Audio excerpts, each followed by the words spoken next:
مانا کہ محبت کے سفر میں ہر گام پہ 100 مشکل ہے، لیکن یہ سفر آسان بھی ہے اگر ساتھ تمہارا ہو جائے۔ اگر تو ساتھ چلے تو پھر یہ سفر مشکل ہے۔ وہ ہارون رشید نا اپنے محل کی چھت پہ ٹہل رہا تھا، سب سے اوپر والے چوارے پر، نیچے سے حضرت بہلول دانا گزر رہے تھے، اوپر اس کے ساتھ سپاہی بھی تھے، گن مین بھی تھے۔ اس نے کہا یہ بابا تو ذرا اوپر اٹھاؤ۔ انہوں نے ایک ڈولی، ایک ٹوکری سمجھ لیں، اس کو رسیاں باندھ کے نیچے پھینکا۔ نیچے جو سپاہی تھے ان کو کہا کہ یہ بابا جی کو پکڑ کے اس میں بٹھاؤ۔ انہوں نے جبرن تھاما بابا جی کو، اس میں ڈالا، اوپر والوں نے کھینچ لیا۔ 2-3 منٹ لگے۔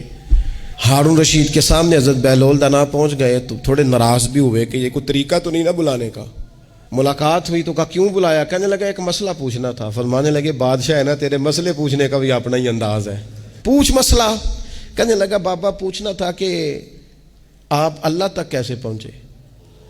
حضرت بہلول دانا چپ کر گئے۔ 2-4 منٹ کے بعد کہنے لگے جس طرح ابھی زمین سے تیرے تک نہیں پہنچا، بالکل اسی طرح ہی پہنچ گیا ہوں رب کریم کی بارگاہ تک، اور وہ بھی جو اس نے کرم فرمایا ہے، ورنہ میں تو نہیں سمجھتا کہ میں پہنچ گیا ہوں، وہ بھی اگر تیری خوش گمانی ہے۔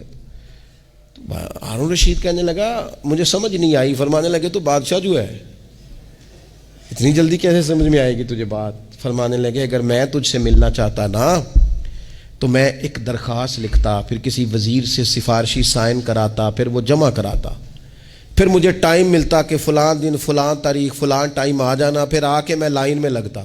پھر بھی تو بادشاہ ہے، تیرا موڈ بنتا ملنے کا کہ نہ بنتا۔ جب میں چاہتا تو پتہ نہیں کتنا ٹائم لگ جاتا، جب تو نے چاہا ہے نا تو 1 منٹ بھی نہیں لگا۔ فرمانے لگے میں نے دعویٰ ہی نہیں کیا کہ میں جد و جہد کر کے پہنچوں گا، میں نے تو رب کی بارگاہ میں عاجزی کی ہے، پھر رب نے ہی کرم فرمایا ہے، اسی نے مہربانی کی ہے۔ مانا کہ محبت کے سفر میں ہر گام پہ 100 مشکل ہے، لیکن یہ سفر آسان بھی ہے اگر ساتھ تمہارا ہو جائے۔